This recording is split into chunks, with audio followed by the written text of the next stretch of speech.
Pertanyaan kedua, penyelesaian dosa dalam PL apakah berbeda dengan penyelesaian dosa dalam PB? Di mana letak kesamaannya kalau sama dan di mana letak perbedaannya kalau beda? Kalau penyelesaian dosa sebenarnya secara hakiki itu tidak ada perbedaannya. Secara hakiki tidak ada perbedaan. Kenapa? Karena memang prinsipnya sama. Di mana kalau kita lihat di dalam surat Ibrani misalnya, hal yang paling penting itu adalah pencurahan darah ya. Pencurahan darah itu sangat penting, sehingga misalnya ya, di dalam Ibrani pasal 9 ayat yang ke-22 dikatakan, dan hampir segala sesuatu disucikan menurut hukum Taurat dengan darah, dan tanpa penumpahan darah tidak ada pengampunan. Jadi secara hakiki sama. Mengapa harus pencurahan darah untuk pengampunan atau penebusan? Karena di dalam perjanjian lama kita lihat, kita mendapati sejumlah ayat kitab suci yang mengatakan bahwa darah adalah nyawa. Darah adalah nyawa. Maka kita juga memahami ya, tadi di dalam Roma pasal yang ke-6 ayat 23, upah dosa ialah maut ya. Upah dosa ialah maut. Lalu juga pada saat Adam dan Hawa jatuh dan mau diperingatkan, pada hari kamu memakannya, kamu pasti kamu mati. Nah, mati itu sama dengan identik kehilangan nyawa. Sehingga darah adalah nyawa, maka darah dipakai sebagai penebusan atas dosa-dosa. Demikian juga dalam perjanjian baru, darahnya tetap pakai. Prinsipnya, hakikatnya, darah mesti dicurahkan demi penebusan dosa. Tapi ada perbedaan. Perbedaan ini sifatnya tipologi. Apa yang dimaksudkan dengan tipologi? Di dalam tipologi itu ada dua. Yang pertama disebut tipe, dan yang kedua disebut antitipe. Tipe itu adalah sesuatu yang dipakai atau dimaksudkan sebagai gambaran dari realita yang sesungguhnya yang akan datang, yang disebut sebagai antitipe.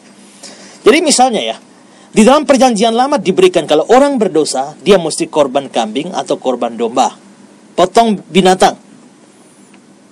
Darahnya dicurahkan. Itu adalah tipe. Tapi tipe itu sebenarnya bukan realita, bukan hakikat sesungguhnya. Hakikat sesungguhnya itu bayang-bayangnya, disebut tipe. Tapi ada antitipenya. Antitipenya itu adalah realita yang sesungguhnya. Dan itu menunjuk kepada Kristus. Maka di dalam kita bisa lihat, di dalam perjanjian lama, kalau dosa mereka korban, yang dikorbankan adalah anak domba.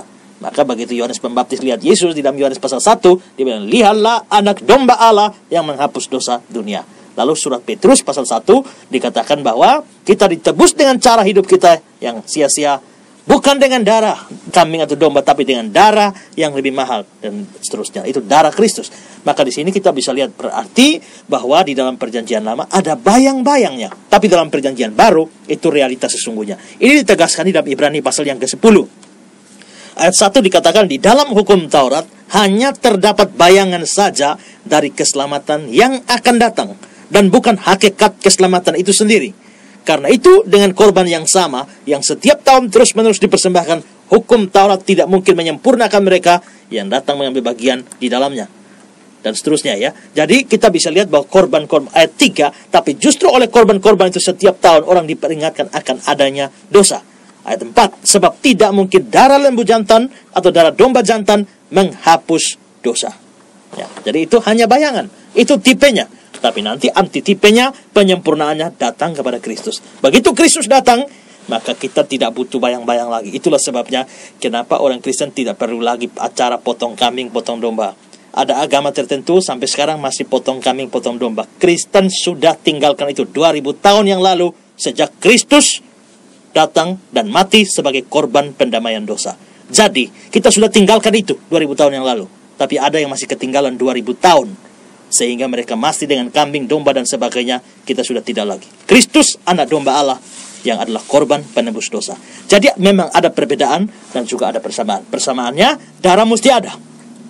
Tapi perbedaannya yang di dalam perjanjian lama sifatnya terbatas dan bayang-bayang. Sedangkan dalam perjanjian baru sifatnya sempurna dan itu adalah realita hakikat dari keselamatan itu.